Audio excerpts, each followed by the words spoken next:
O conteúdo que você ouvirá na sequência não é indicado para menores de 14 anos.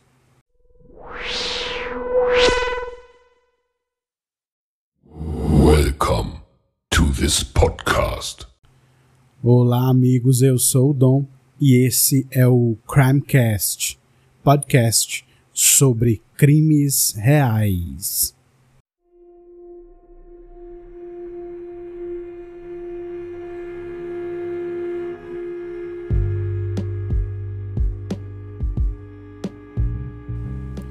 Se você está ouvindo o Crimecast pela primeira vez, eu te agradeço pelo play e seja muito bem-vindo aqui. A todos vocês que já me acompanham, o meu muito obrigado pela audiência e por continuarem a ouvir o nosso podcast. Nós vamos hoje para o episódio de número 63.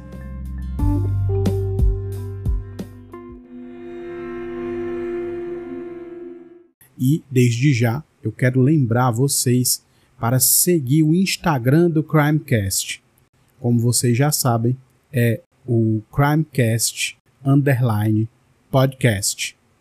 Compartilhem o Instagram e compartilhem também os episódios, para que mais pessoas conheçam o nosso podcast e eu possa continuar trazendo conteúdo para todos aqui. O link que o levará direto para o perfil do Instagram estará na descrição desse episódio.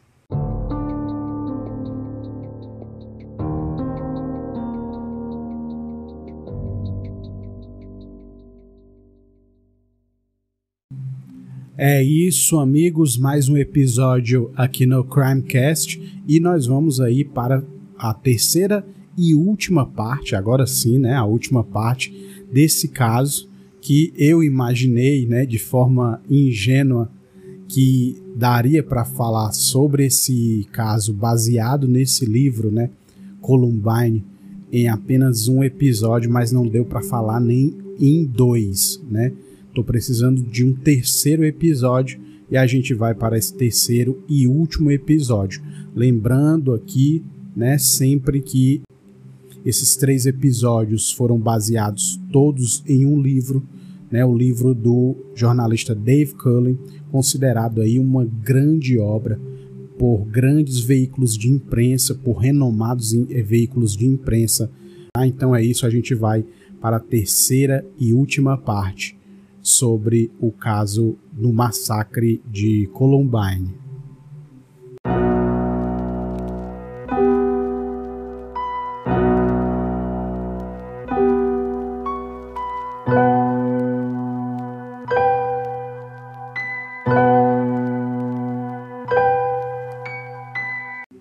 E aí, amigos, eu vou continuar aqui na página 67, né?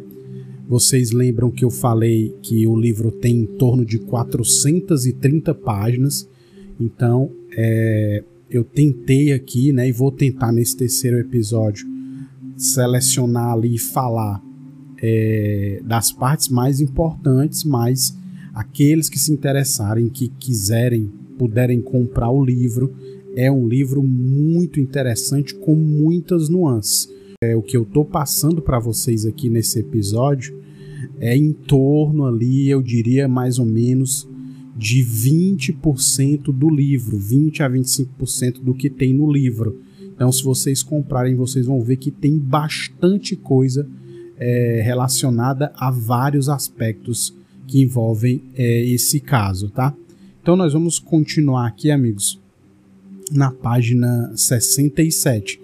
Vocês lembram, né? Quem vem ouvindo aí, ouviu a primeira parte, depois a segunda parte, que os rapazes Eric e Dylan estavam ali já há algum tempo dentro do colégio e já tinham atirado em vários jovens, e o policial, né? Um policial que trabalha dentro do colégio entrou em confronto com eles, né? E eu vou continuar daqui, tá?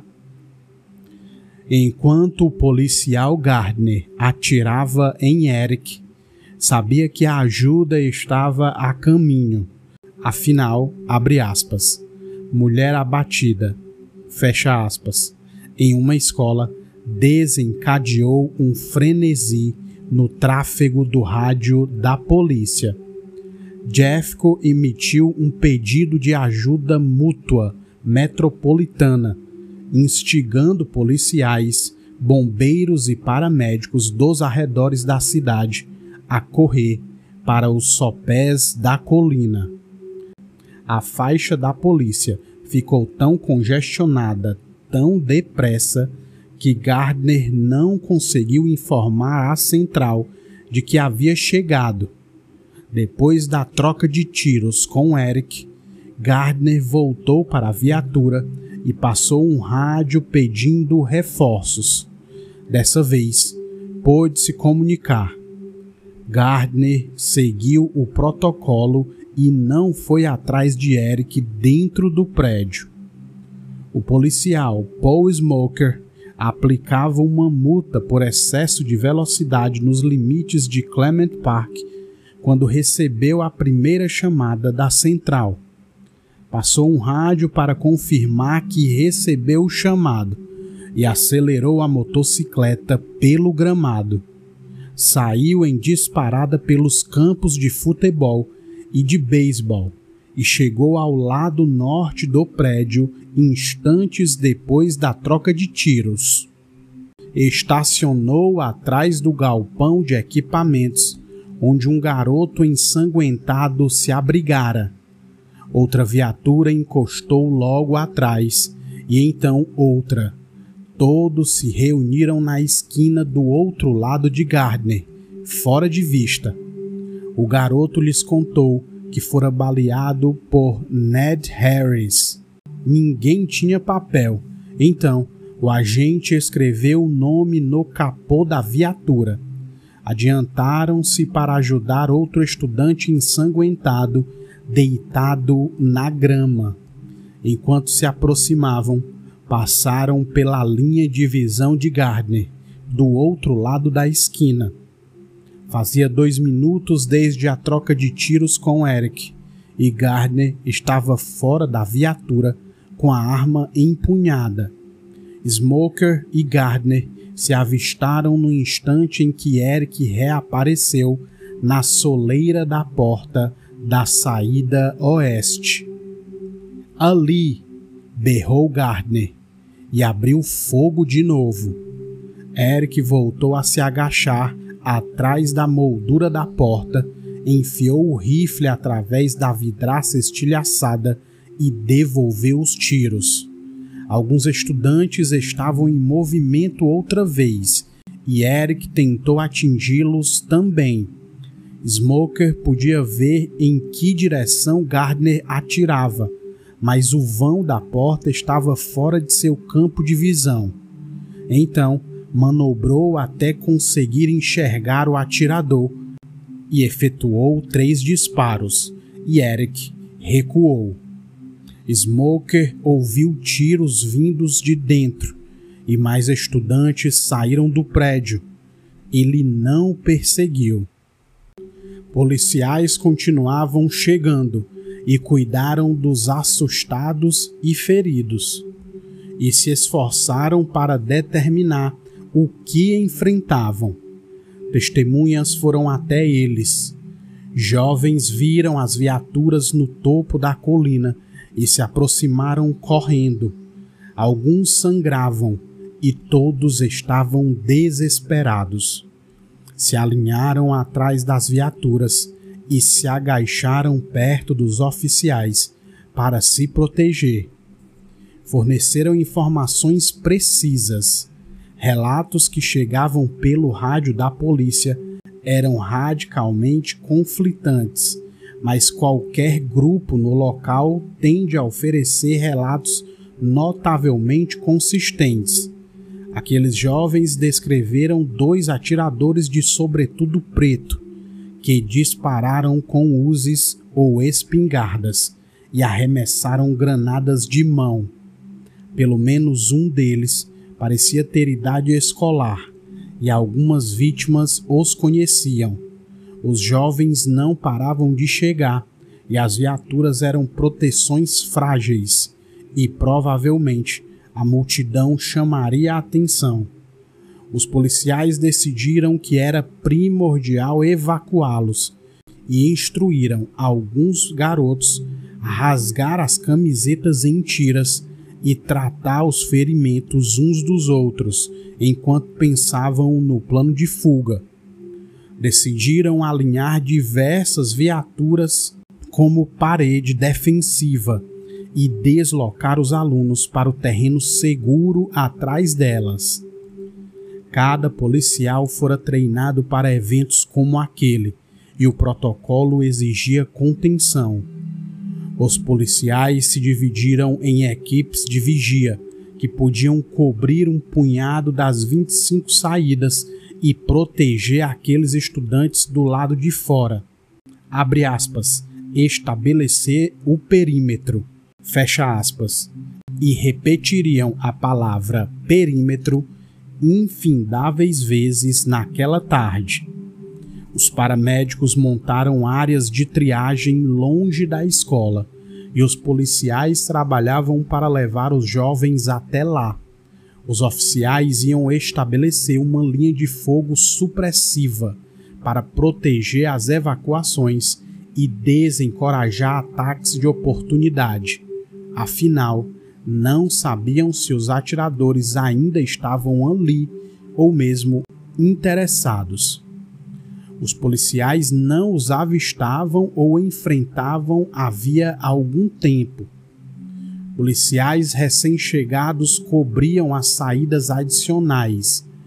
Disparos eram audíveis para os primeiros policiais e continuaram ao longo da chegada de mais centenas deles.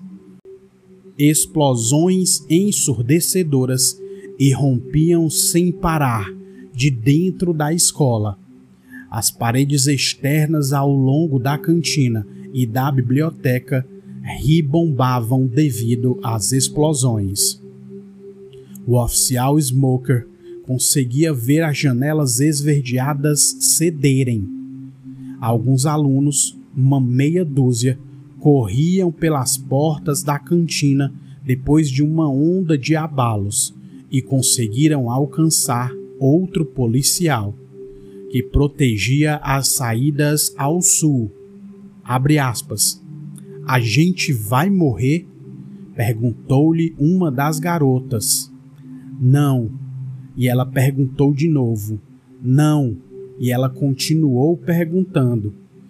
O oficial achava que os atiradores poderiam fugir do prédio, atravessar o campo e pular por cima da cerca de arame que separava o terreno da escola do loteamento vizinho. Abre aspas. Não sabíamos quem eram os vilões, mas logo percebemos a sofisticação das armas. Fecha aspas. Disse o oficial Smoker mais tarde. Abre aspas. Eram bombas potentes, armas potentes. Não fazíamos ideia de quem eles eram, mas eles estavam ferindo aqueles jovens. Fecha aspas. Quando as redes de televisão transmitiram ao vivo, por volta do meio-dia, centenas de policiais uniformizados estavam presentes. 35 departamentos de polícia logo estavam representados. Reuniram uma variedade de veículos, incluindo um carro forte do banco Loomis Fargo, cuja motorista estava na área. Um aluno contou 35 viaturas passarem por ele em alta velocidade no seu trajeto de menos de 2 quilômetros para casa. Abre aspas. Ambulâncias e viaturas passando por cima de canteiros centrais e policiais em motocicletas costurando por entre o tráfego no sentido contrário e quase se matando. Fecha aspas. Mais policiais chegavam a cada minuto, mas ninguém parecia estar no comando. Alguns queriam invadir o prédio, mas esse não era o plano. De quem era esse plano? De onde tinha vindo? Reforçaram o perímetro. Eric trocara tiros com 2 policiais às 11h24 e às 11h26, 5 e 7 minutos após o início do ataque. A força policial não iria atirar contra os assassinos nem avançar para o prédio até pouco depois do meio-dia. Então, amigos, vocês ouviram aí que foi um completo caos. O Gardner, que era o policial do colégio, né, quando ele se depara com a situação e ele vê o Eric, né, armado, ele passa um rádio e minutos depois simplesmente aquilo vira um completo caos, né, as redondezas ali de vários policiais indo até o local, bombeiros, paramédicos, todos que receberam o chamado ali, indo para o local, mas sem ter ali uma noção do que realmente acontecia, né? E aí, amigos, eu vou aqui para a página 70, que tem como título aqui, está entre aspas, e diz o seguinte: sangrando até a morte.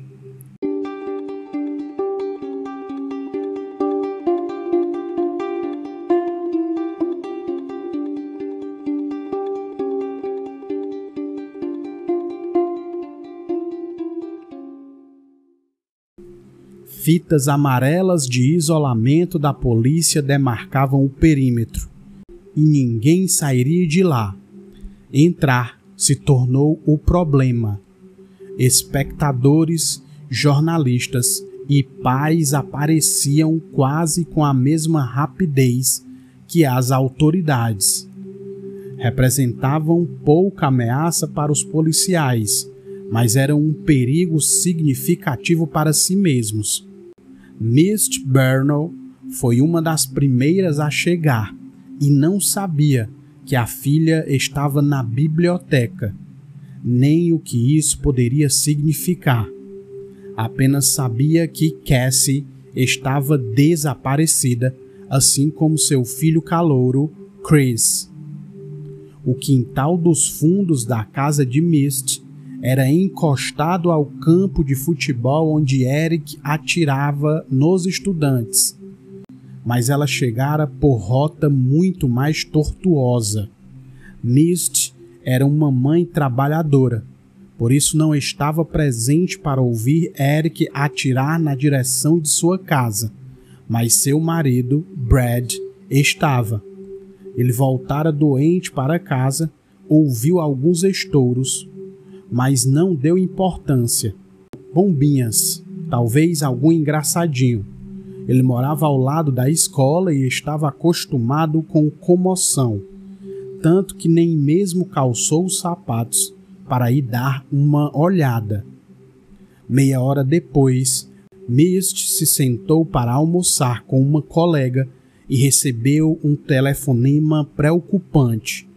Era provável que não fosse nada, mas ligou para Brad e pediu para ele verificar, e só então ele colocou os sapatos, foi até os fundos e espiou por cima da cerca. Um pandemônio. O pátio da escola estava apinhado de policiais. Misty Burnell era alta e atraente, na casa dos 40 anos, voz potente e presença dominante, feições cheias e o mesmo cabelo loiro cacheado de Cassie, penteado em estilo parecido, embora mais curto, pouco abaixo dos ombros e poderia ser confundida com uma irmã mais velha. Brad era mais alto, cabelos escuros e bonito, grande, com voz suave e conduta humilde. O casal compartilhava intensa fé em Deus e implorou que ele salvasse seus filhos. Eles poderiam cobrir mais terreno se ficassem separados. Por isso, Misty seguiu para a escola e Brad ficou no telefone. No perímetro, os policiais se esforçavam para conter a investida dos pais, enquanto âncoras de TV transmitiam as súplicas, abre aspas, por mais difícil que possa ser, por favor, fiquem afastados, fecha aspas. Mas novas ondas de mães e pais continuavam fervilhando na colina. Mist desistiu. 2 pontos de encontro tinham sido estabelecidos e ela escolheu a biblioteca pública do outro lado do Clement Park. Encontrou pouquíssimos estudantes lá. Onde eles estavam? Enquanto jorravam para fora da escola, os estudantes tinham visto 2 opções principais: o loteamento do outro lado da Percy Street ou os campos abertos do Clement Park, e quase ninguém escolheu o parque. Agacharam-se atrás de casas, enfiaram-se embaixo de arbustos, rolaram para baixo de carros, para qualquer lugar que passasse a impressão de proteção. Alguns bateram freneticamente às portas, mas a maioria das casas estava trancada. Mães, donas de casa, acenaram para que estranhos saíssem da rua e entrassem. Abre aspas. A garotada estava se acotovelando dentro das residências. Fecha aspas. Contou um estudante. Abre aspas. Devia ter 150 ou 200 jovens apinhados dentro daquela casa. Fecha aspas. O segundo ponto de encontro, a escola primária Leawood, ficava no coração daquele bairro, e assim a maioria dos sobreviventes se dirigiu para lá. Os pais foram enviados para o auditório, onde os jovens desfilavam pelo palco. Mães gritavam, abraços eram abundantes. Jovens solitários choravam em silêncio nos bastidores. Visto que era difícil manter todos em um só lugar, listas de chamadas eram pregadas às paredes, para que os pais pudessem ver provas da própria caligrafia dos filhos. Não havia desfile de sobreviventes na biblioteca pública e Mist ficou dividida. Partir para Leawood era arriscado. As ruas estavam fechadas. Tudo tinha de ser feito a pé agora e poderia com facilidade se desencontrar dos filhos. Um pastor local subiu na cadeira e gritou, abre aspas, por favor, fiquem aqui, fecha aspas. O fax chegaria a qualquer minuto, lhes assegurou. Seria muito melhor se esperassem. O fax era a cópia das listas de chamadas da Leawood e Mist esperou com impaciência. Os ânimos permaneceram tensos, mas contidos. Comoção irrompia em pequenas explosões. Abre aspas. O Paul está bem, fecha aspas. Gritou uma mulher que levantou o celular. Abre aspas. Ele está na Leawood, fecha aspas. Seu marido correu até ela e se abraçaram e choraram. Lágrimas eram raras, pois era assustador demais chorar de medo. Apenas a reunião permitia liberação. Um grupo de alunos aparecia de vez em quando na colina. Caso ninguém os estivesse procurando, algumas mães desciam para questioná-los. Era sempre a mesma pergunta, abre aspas. Como vocês saíram? Fecha aspas. Elas precisavam de confirmação de que havia uma saída. Abre aspas. Não sabia o que fazer, disse uma jovem. A gente ouviu armas e estava ali parada, e a professora chorava e apontava para o auditório, e todo mundo corria e gritava, e a gente ouviu a explosão. Acho que foi uma bomba ou algo do tipo. Eu não vi, mas a gente estava tentando descobrir. E acho que eles atiraram de novo, todo mundo correu. E eu estava tipo, o que está acontecendo? Começaram a atirar de novo e todo mundo entrou em pânico. As pessoas se empurravam e entravam nos elevadores e empurravam as outras para fora e a gente continuava a correr. Fecha aspas. Vocês veem que os relatos são desesperadores, né, cara? A gente fica imaginando aqui essa loucura de você estar dentro de um colégio e você não ter a noção de quem são as pessoas, de repente você dá de cara, né, com os atiradores, mesmo que ao longe, ou ouvir os barulhos de tiros e ter que correr ali no meio de uma multidão. Olha isso. A maioria das histórias era contada dessa maneira, meio desconexa, enxurradas desarticuladas do caos recriado. As palavras ditas todas juntas, até a testemunha ficar sem fôlego, mas com uma encantadora caloura, foi diferente. Ainda estava com o uniforme da aula de educação física da Columbine e recontou a fuga de maneira impassível. Tinha se deparado com os atiradores no corredor e podia jurar que um deles passara por ela correndo, atirando. Mas havia tanta fumaça e confusão que não conseguiu entender o que acontecia, nem onde, nem nada.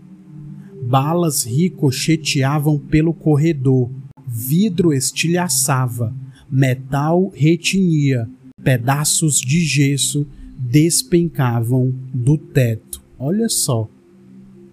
As mães ofegavam e alguém perguntou se ela havia temido pela própria vida.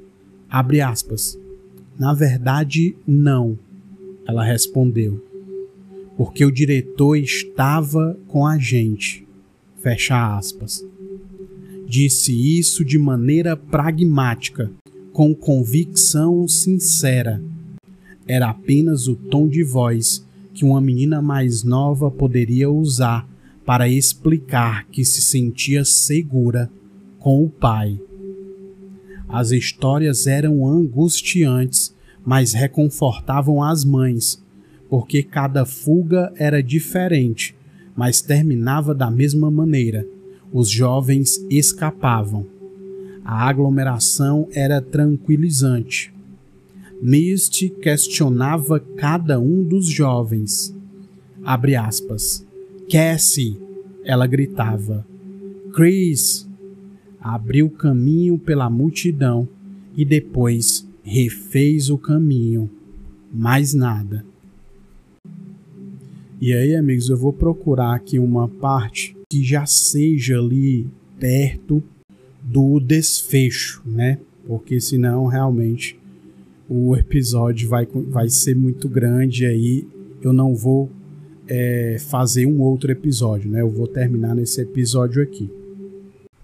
Eu vou continuar aqui, amigos, quando as equipes da SWAT, né, planejam entrar, né, ou fazer ali alguma intervenção.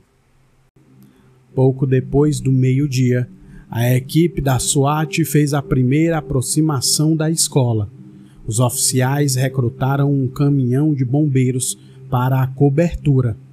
Um homem dirigiu devagar na direção do prédio, enquanto mais uma dúzia se movimentava ao lado. Perto da entrada se dividiram. A equipe do tenente Terry Manwaring ficou para trás, para estabelecer linha de fogo supressiva e depois abrir caminho na direção de outra entrada. Por volta das 12h06, os outros 6 investiram para o interior do prédio e membros adicionais da SWAT chegaram instantes depois e os seguiram. A equipe achou que estava a pequena distância da cantina, mas entraram pelo lado oposto do prédio. O tenente Manwaring estivera dentro da escola Columbine muitas vezes, mas não estava ciente de que fora reformada e a cantina mudara de lugar. e ficou perplexo. O alarme de incêndio não tinha silenciado e os homens gesticulavam para se comunicar. Cada gabinete ou armário de vassoura tinha de ser tratado como zona de perigo. Muitas portas estavam trancadas, portanto, as arrombaram com tiros de rifle.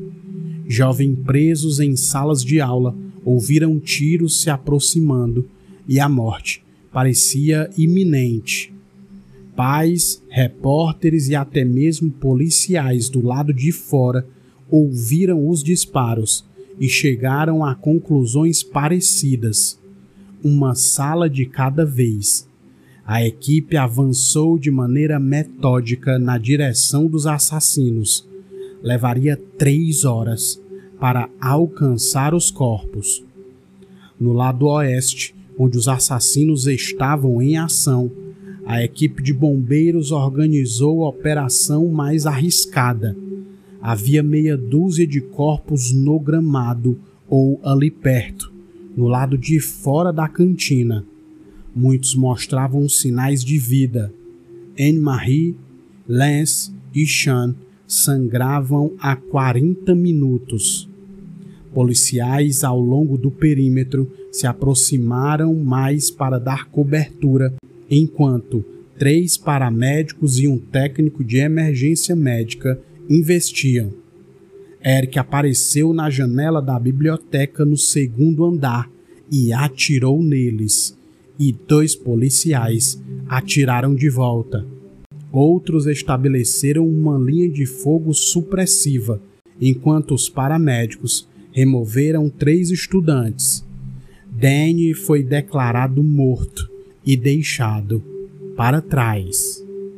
Às 13h15, a segunda equipe da SWAT investiu contra o prédio a partir do estacionamento dos veteranos. Quebraram uma janela da sala dos professores e saltaram para dentro. Os agentes entraram depressa na cantina adjacente, mas a encontraram quase deserta. Pratos com comida pela metade jaziam nas mesas. Livros, mochilas e lixo boiavam ao redor da sala, alagada pelo sistema de chuveiros automáticos. A água tinha 9 ou 10 centímetros de altura e continuava subindo. O incêndio chamuscara as placas do teto e derretera cadeiras, e eles não notaram as bolsas de viagem mantidas no chão pelo peso das bombas. Uma das bolsas fora consumida pelo fogo. O tanque de propano jazia exposto, grande parte sob a água, mas se misturava aos destroços. Havia sinais de pânico por toda a parte, mas nenhum ferido, nenhum corpo, nenhum sangue. Havia muitas pessoas ilesas.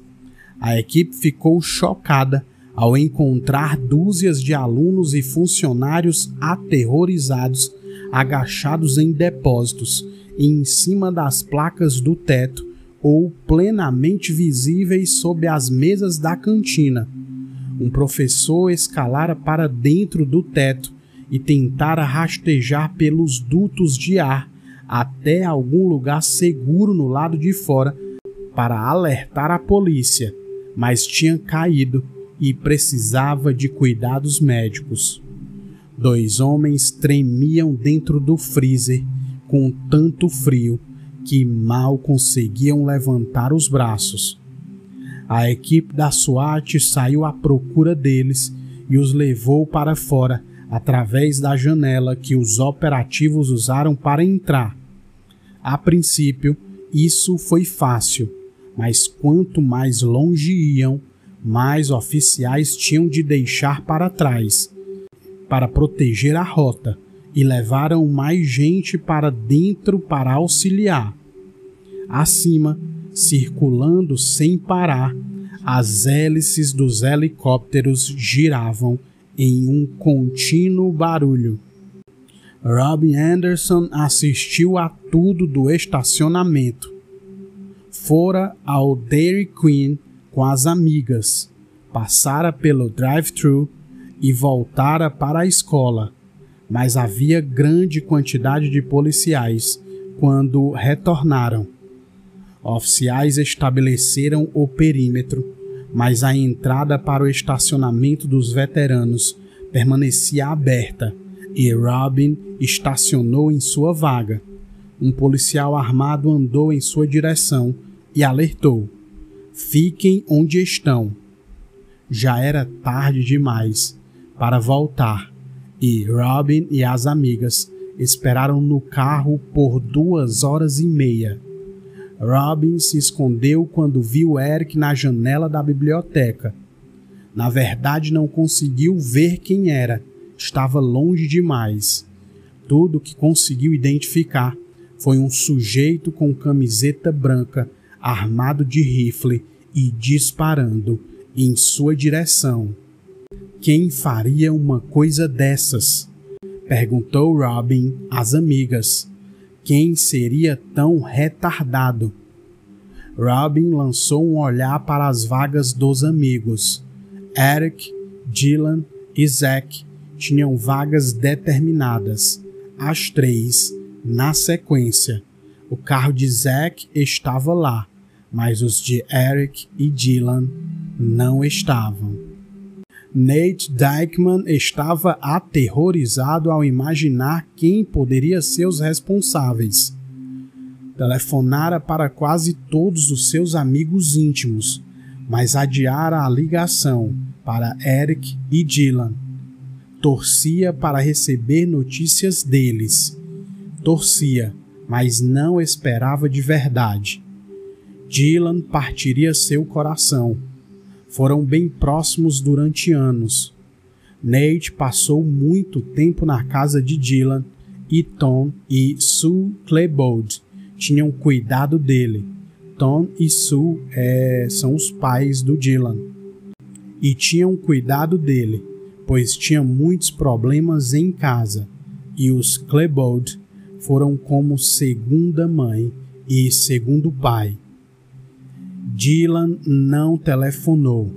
Por volta do meio-dia, Nate discou o número da casa dele. Tom Klebold estaria em casa, trabalhava lá.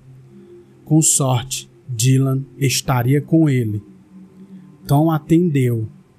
Não, Dylan não estava lá. Estava na escola, disse Tom. Na verdade não está, informou Nate. Dylan não esteve nas aulas e Nate não queria deixar Tom preocupado, mas houve um tiroteio e disseram que os atiradores vestiam sobretudo. Nate conhecia diversos jovens com sobretudo. Tentava levar todos em consideração. Odiava ter de dizer aquilo, mas era preciso. Achava que Dylan estava envolvido. Tom subiu até o quarto de Dylan e procurou o casaco no closet. Abre aspas. Ah, meu Deus! Exclamou. Não está aqui. Ele ficou em choque. Contou Nate mais tarde. Abre aspas. Achei que ia largar o telefone. Não conseguia acreditar que aquilo podia estar acontecendo e que seu filho estava envolvido. Fecha aspas. Por favor, me mantenha informado, pediu Tom. O que você conseguir descobrir. Fecha aspas. Tom desligou o telefone e ligou a TV. Estava em todos os canais. Ligou para Sue, que voltou para casa. Tom ligou para o filho mais velho. Ele e Sue haviam expulsado Byron de casa por causa de drogas. Não toleravam esse comportamento, mas aquilo era importante demais. E aí, amigos, eu vou passar aqui para a página 94, tá? O título do texto, o título nessa página diz o seguinte: O Delegado. Mas aí eu já vou para uma parte que é o desfecho, né? Como eu já falei para vocês, eu tenho que ir para essa parte aqui para que eu não preciso fazer outro episódio, tá? As equipes da SWAT descobriram a verdade por volta das 3h15. E aí, quando ele fala que descobriram a verdade, é que havia 2 equipes da SWAT que entraram no prédio, né, que era um prédio com várias salas, muito grande, né, com uma cantina, um prédio com a área muito extensa, e eles foram entrando em operação, né, óbvio ali, entrando em salas em busca dos atiradores, né, e também de resgatar jovens que ainda estavam ali dentro. E aí, como eles foram fazendo isso de uma forma como mandava, né, como mandava o protocolo, isso foi algo demorado. Eles foram entrando de sala por sala. E aí, somente em torno de 3 horas depois, foi que eles perceberam o que tinha acontecido, né? Eles estavam ali em operação para combater os atiradores e resgatar outros alunos, mas quando eles perceberam isso aqui que eu vou ler para vocês agora.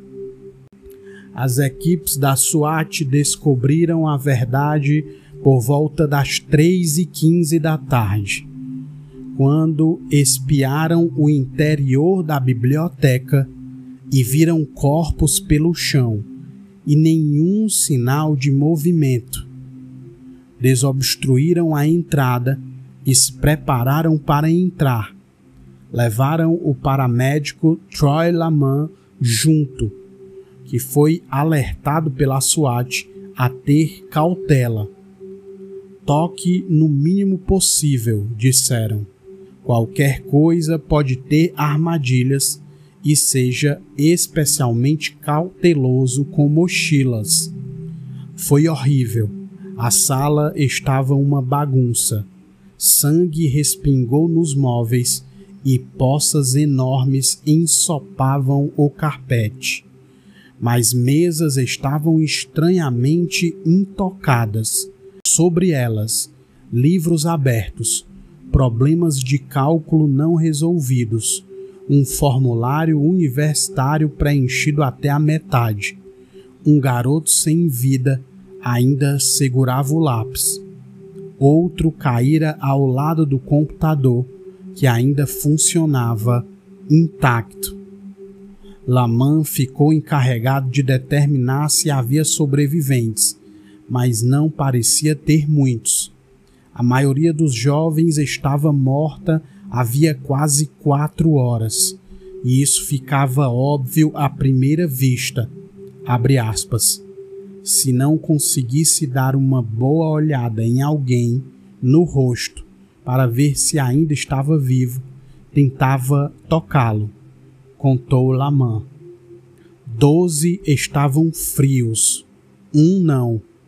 Lamont tocou uma garota, sentiu o calor e a virou para poder ver o rosto, e os olhos estavam abertos, vertendo lágrimas. Lisa Kreutz foi carregada pelas escadas e levada às pressas ao Denver Health Medical Center. Um disparo despedaçara o ombro esquerdo, além de a mão e ambos os braços também estarem feridos. Perdeu muito sangue, mas sobreviveu.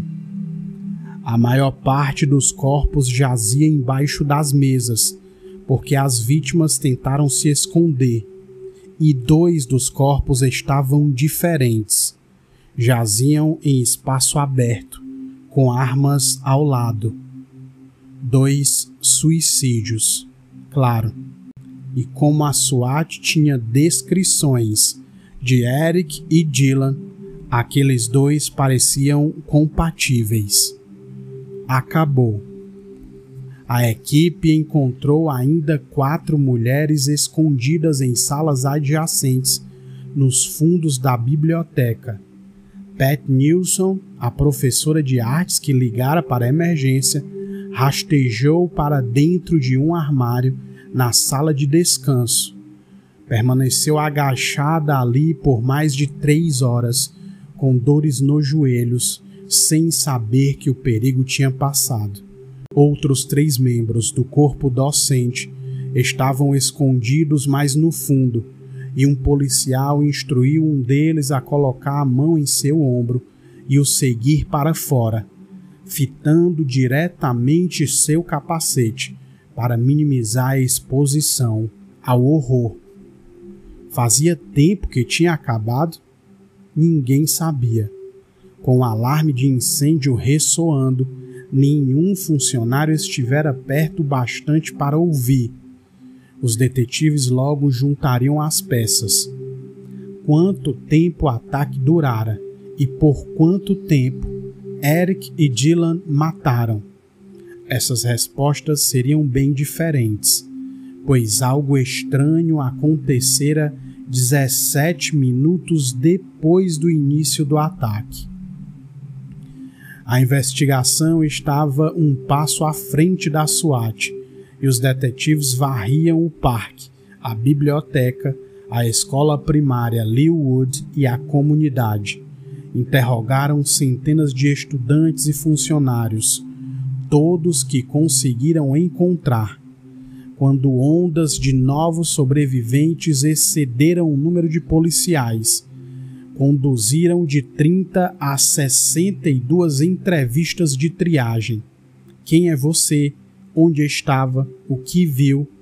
Amigos dos assassinos e testemunhas da carnificina foram identificados rapidamente, e os detetives foram chamados para conduzir interrogatórios mais detalhados. A investigadora-chefe, Kate Baton, conduziu alguns interrogatórios pessoalmente. Foi informada a respeito dos outros. Baton estava determinada a entender direito cada detalhe e evitava cometer erros que poderiam voltar para assombrá-los depois. Abre aspas.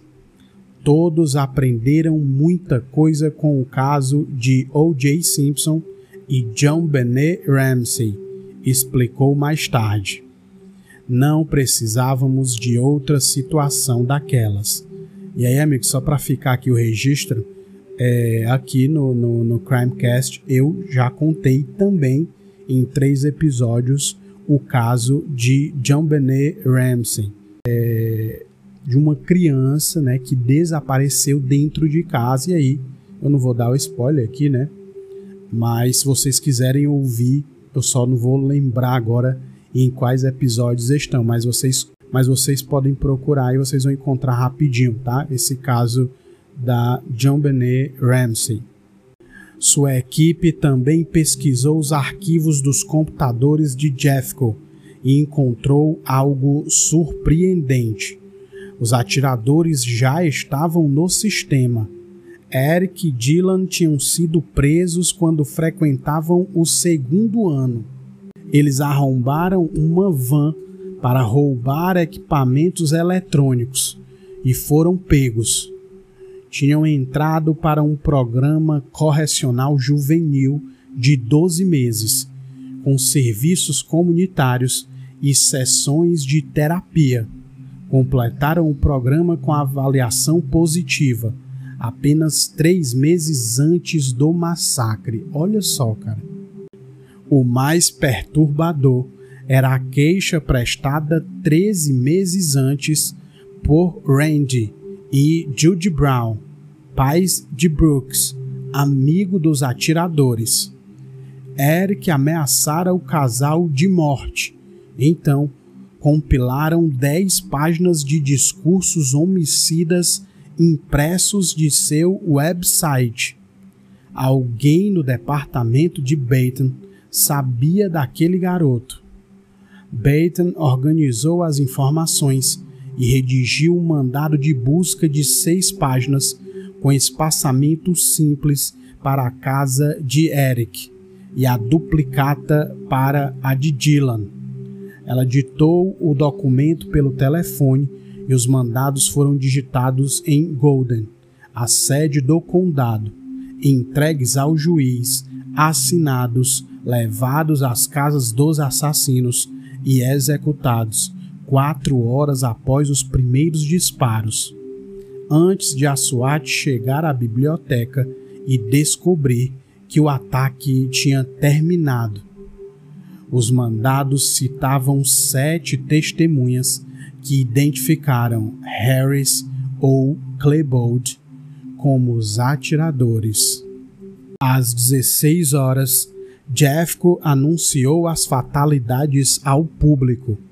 O principal porta-voz, Steve Davis, convocou a coletiva de imprensa no Clement Park, com o delegado Stone ao lado, dupla que mantivera os repórteres informados dos acontecimentos durante toda a tarde.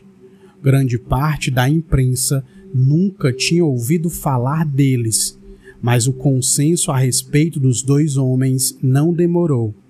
O delegado Stone era homem direto, voz grave e rouca, e mentalidade clássica do Oeste. Ele era sem rodeios, sem bravatas, sem conversa mole.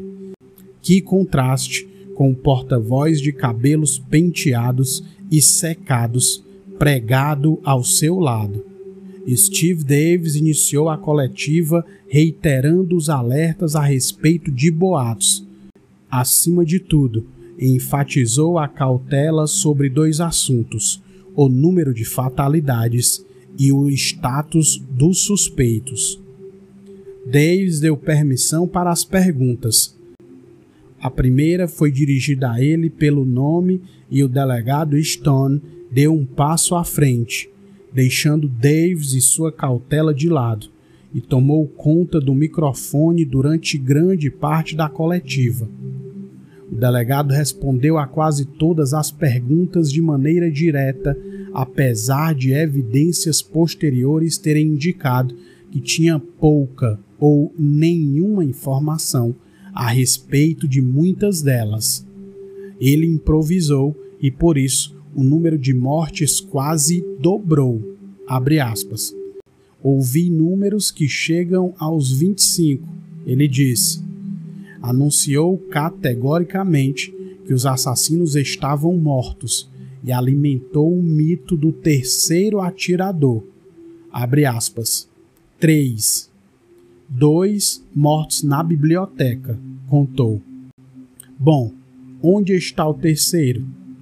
Não sabemos ao certo ainda se existe o terceiro ou não, ou quantos. A operação da SWAT ainda está em andamento lá dentro. Stone repetiu a errônea contagem de mortos, repetidas vezes, que liderou os noticiários ao redor do mundo. Manchetes de jornais a proclamaram na manhã seguinte: 25 mortos no Colorado. O delegado disse que os 3 jovens detidos no parque pareciam ser, abre aspas, cúmplices ou bons amigos desses cavalheiros, fecha aspas. Também estava errado. Não conheciam os assassinos e logo foram liberados.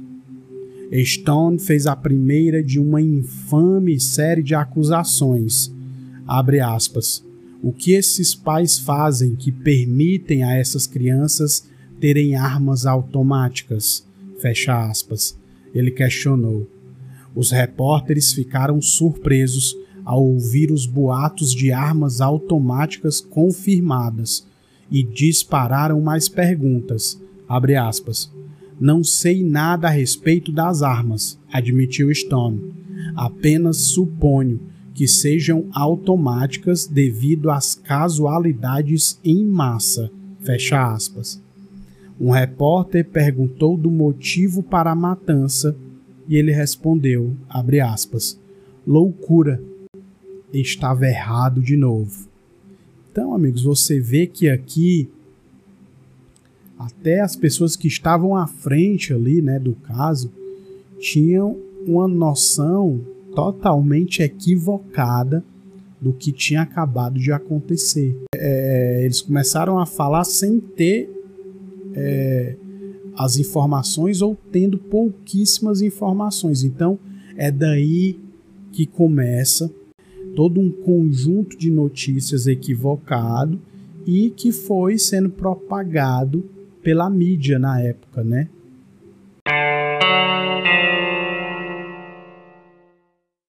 Então é isso, amigos. Vocês ouviram aí que os jovens acabaram cometendo suicídio dentro de uma sala, e eu decidi parar por aqui, e até onde eu li estava ali próximo da página de número 100, e obviamente eu não li todas essas páginas, então tem muita coisa ainda, e com isso eu reforço aí, quem tiver interessado e quiser comprar o livro, com certeza é uma grande aquisição. Você vê que mesmo tendo já a informação ali, né, de como terminou o massacre, ainda tem muito mais coisa a ser dita, que não consigo falar mais para vocês aqui, porque eu precisaria de mais uns 5 episódios de 1 hora pelo menos para falar sobre todo o livro, né? Então é isso, amigos, né? Eu vou terminar por aqui, batendo nessa tecla de que se você puder comprar o livro e ler o livro completo, com certeza vale a pena, tá? Eu volto em alguns dias, né? E vou fazer o possível aqui para trazer mais histórias para vocês aqui, histórias como essa, que são chocantes, né? E que tem aí vários aspectos, casos também que vocês gostam de ouvir. É isso, amigos. Em poucos dias eu volto com mais um episódio aqui no Crimecast.